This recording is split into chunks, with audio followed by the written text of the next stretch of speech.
দেখুন, প্রথমেই আপনাদের সবাইকে ধন্যবাদ, TV9-কে ধন্যবাদ যে তাদের এই কনক্লেভ এবং সেখানে সবাই এসেছেন, সম্মানীয় মুখ্যমন্ত্রী এসেছেন এবং যেটা সম্মানীয় মুখ্যমন্ত্রী শুভেন্দু অধিকারী জানালেন বা বললেন, যেভাবে বললেন, সেখান থেকে কিন্তু একটা আশার দিক নির্দেশ কিন্তু এমনিই চলে আসছে।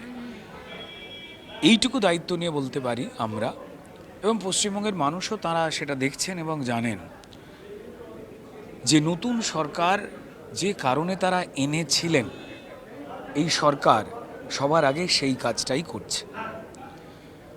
এবং সেটা কি না, বিগত 15-20 বছর ধরে যে যে কাজগুলো আবশ্যিকভাবে করার প্রয়োজন ছিল, বিগত সরকার যেটা করতে পারেনি, সেই কাজ রুদ্র করে দেয়।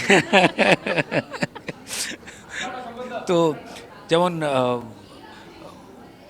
আমাদের শঙ্কর ঘোষ, যিনি এইমাত্র এলেন, আমাদের মন্ত্রী সাহেব এবং বাকি অন্যান্য মন্ত্রী এবং মুখ্যমন্ত্রীর দিক নির্দেশ, সেটা হচ্ছে যে কাজটা না প্রথম থেকে অনেক বেশি সহজ হয়ে যেত যদি এর আগের দুটো সরকার তারা যদি অন্তত কিছু কিছু কাজ করে যেতেন, তাহলে আরও নতুন করে নতুন ধরনের কাজ নিয়ে ভাবা যেত।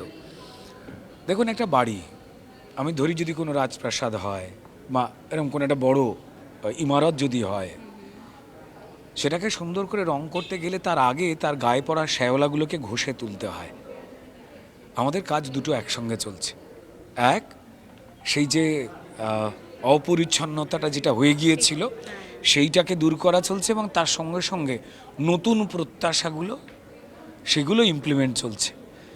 তাই এটা বলতেই পারা যায় যে কাজ খুব কঠিন ছিল, শুভেন্দু অধিকারী মহাশয়ের মুখ্যমন্ত্রীত্বে নতুন সরকার না করা বিগত সরকারগুলোর ভুল প্ল্যানিং বা কাজ মানুষ যার জন্য চোখের জল ফেলেছেন সেটাকে ঠিক করছে।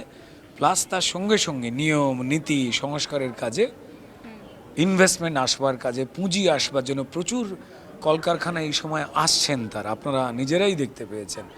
আমাদের ছেলেমেয়েগুলো, আমাদের শ্রমিকেরা পুরী যাই যাতে আর না হয়, তার একটা বড় ভাবনা এখানে চলছে। নারী নিরাপত্তা থেকে শুরু করে সবটা নিয়ে চলছে। তো ডেফিনেটলি কাজ বড় কঠিন, কিন্তু নতুন সরকার সেই কঠিন কাজটাকে একদম হৃদয় তুলে নিয়ে চলছে। কারণ পশ্চিমবঙ্গের মানুষকে বাঁচানো, প্লাস অর্থনৈতিক দিক দিয়ে, সামাজিক দিক দিয়ে সমগ্র বাংলাকে এই পিছিয়ে পড়া পজিশন থেকে উপরে তুলে নিয়ে যেতে বদ্ধপরিকর, মানে সুন্দর মানের জায়গায়।